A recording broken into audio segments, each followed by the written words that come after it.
नमस्कार प्रिय विद्यार्थियों। राजकीय महाविद्यालय नीम का थाना के इस YouTube प्लेटफॉर्म पर मैं फिर से आपका एक नई क्लास के साथ अभिनंदन करता हूं, स्वागत करता हूं। प्रिय विद्यार्थियों, यह जो क्लास है वो BA सेकेंड ईयर हिंदी साहित्य के विद्यार्थियों के लिए द्वितीय प्रश्न पत्र की क्लास है। जी हाँ, सेकेंड पेपर। और सेकेंड पेपर की जो कुछ क्लासें हुई है उसमें हमने एकांकी विधा का परिचय प्राप्त किया।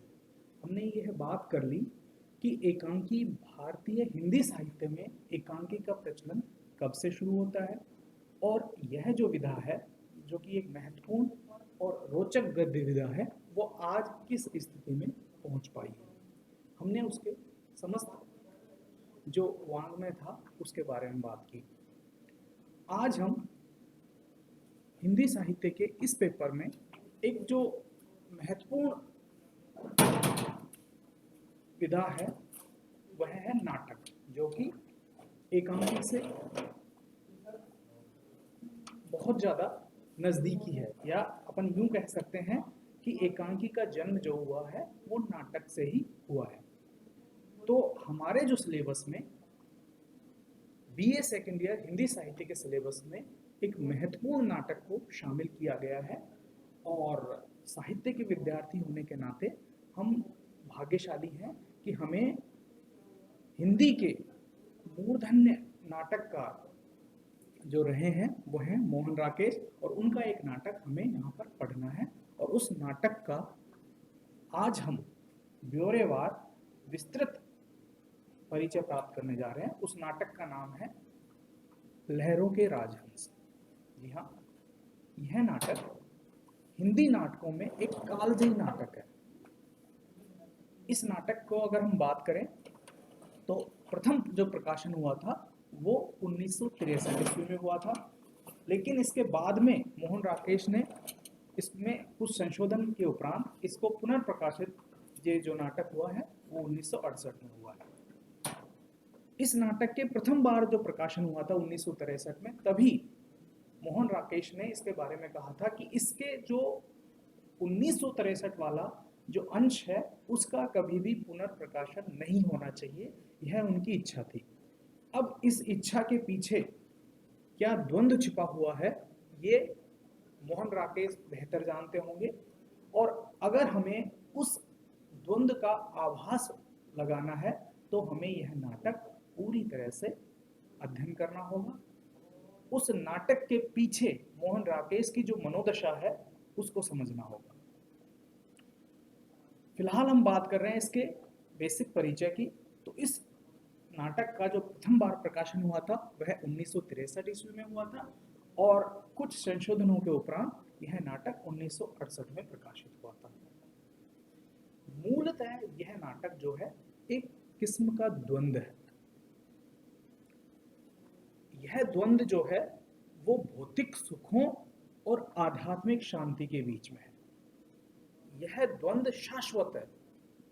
ये अनादिकाल से यह द्वंद्व मानव के मस्तिष्क में चला आ रहा है कि हमेशा से ही हमें सुखों की तलाश रही है और उन सुखों को प्राप्त करने के लिए मनुष्य ने विभिन्न क्रियाकलाप किए हैं, विभिन्न तरह के कार्य व्यवहार मनुष्य द्वारा किए गए हैं।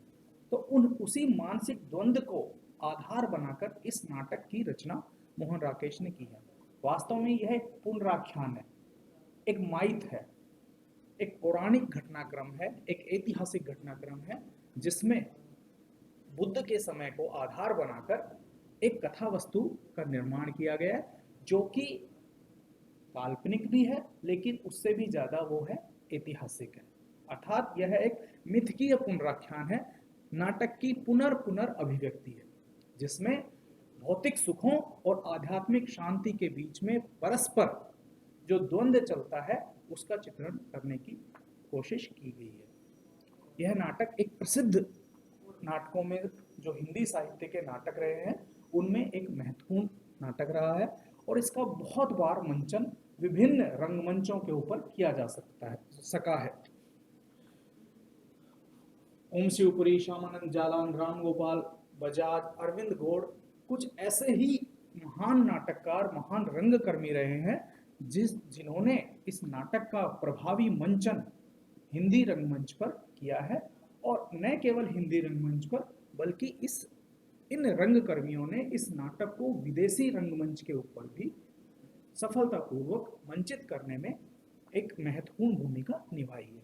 अगर हम बात करें इस नाटक के कुल अंकों की, तो यह जो नाटक है वो कुल 3 अंकों में विस्तृत है।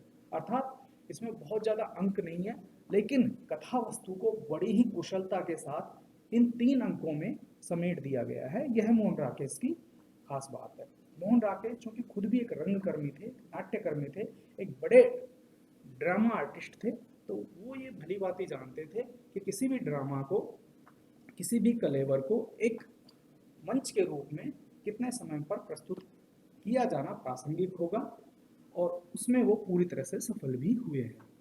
अगर हम बात करें इसके प्रमुख पात्रों की, जो कि किसी भी नाटक का महत्वपूर्ण एस्पेक्ट होता है, तो अगर हम इसके बेसिक जो कैरेक्टर्स हैं, मुख्य जो पात्र हैं, उनकी बात करें तो बहुत ज़्यादा पात्र इसमें नहीं है, पात्रों का घालमेल नहीं है, केवल कुछ चुने हुए पात्र ही इसमें शामिल किए गए हैं जिन्होंने नाटक में अपनी प्रभावी भूमिका निभाई है और कथा वस्तु पर जिसका प्रभाव आदि से अंत तक परिलक्षित होता है। तो बात करते हैं पात्रों की, तो सबसे प्रमुख पात्र है इसमें नंद। नंद एक ऐतिहासिक पात्र है। यह जो पात्र है ये बुद्ध के समकक्ष है। बुद्ध के वास्तव में नंद जो था वो बुद्ध का सौतेला भाई था, जो कि इस नाटक का प्रमुख पात्र और नायक है। सुंदरी जो कि नंद की पत्नी थी, ये दोनों ही एक जो पात्र है प्रोटोटाइप है। नंद प्रतीक है दुविधाग्रस्त इंसान का, संशयग्रस्त इंसान का। सुंदरी प्रतीक है भौतिक सुखों की, ऐश आराम की। बुद्ध भी इसमें संक्षिप्त अपना योगदान देते हैं, क्योंकि उनकी जो बुद्ध की जो वाणी थी, बुद्ध की जो शिक्षाएं थी, वो आदि से अंत तक इस नाटक की जान है। तो बुद्ध की भूमिका भी इसमें प्रत्यक्ष या अप्रत्यक्ष रूप में दिखाई देती है। बुद्ध प्रतीक है आध्यात्मिक शांति का। श्वेतांग और श्यामांग इस नाटक के महत्वपूर्ण कर्मचारी हैं, जो कि नंद के कर्मचारी थे, और उनका जो वक्तव्य है, उनकी जो भूमिका है इस नाटक में काफी गतिशील है और काफी प्रमुखता से इन दोनों का चित्रण इसमें किया गया है। एक और प्रमुख इसमें कर्मचारी है शशांक, जो कि गृह अधिकारी है, जो कि सुंदरी और नंद के बीच में जो कार्य व्यापार होता है उसका परिचालन करता है। मैत्रेय जो है वो नंद का मित्र है और शुभ चिंतक है। वह महत्वपूर्ण मसलों के ऊपर नंद को सलाह देता है, एक तरह से सलाहकार भी है और शुभ चिंतक है। आनंद जो है वह बुद्ध का शिष्य, प्रमुख शिष्य है, और इसमें उसकी भूमिका भी आई है। निहारिका जो है वो एक दासी है, और एक और दासी प्रमुख है इसमें अलका, जो कि सुंदरी के काफी नजदीक है, और दासी से भी ज्यादा वह सुंदरी की सहेली ज्यादा है, जो कि कई बार उसके सौंदर्य बोध का उकसाने का, प्रोवोक करने का काम करती है, और सुंदरी को कहीं ना कहीं वह भौतिक सुखों पर विजय पाने के लिए प्रोवोक अर्थात उत्सुक या उन्मुख करती रहती है। तो यह जो नाटक है, यह नाटक इन सारे पात्रों का एक विन्यासिक क्रम में प्रस्तुतिकरण करता है। वास्तव में यह गंभीर किस्म का नाटक है। गंभीरता इस बात की है कि क्या मानव का लक्ष्य क्या होना चाहिए। हमारे मन में या इस नाटक के नायक के मन में यही दुविधा थी कि उसका मूल लक्ष्य क्या है और उसे किस रास्ते पर उन्मुख होना चाहिए। क्या उसे भौतिक सुखों की ओर उन्मुख होना चाहिए, क्या जीवन का लक्ष्य भौतिक सुख है या फिर आध्यात्मिक सुख। इन दोनों की मध्य अवस्था को नाटक का जो नायक है वो हमेशा विचलित रहता है। कभी जीत उसके एक पक्ष की होती है, वह भौतिक सुखों की ओर यानी सुंदरी की ओर लालायित होता है, तो कहीं वह बुद्ध की ओर अर्थात आध्यात्मिक शांति की ओर लालायित रहता है।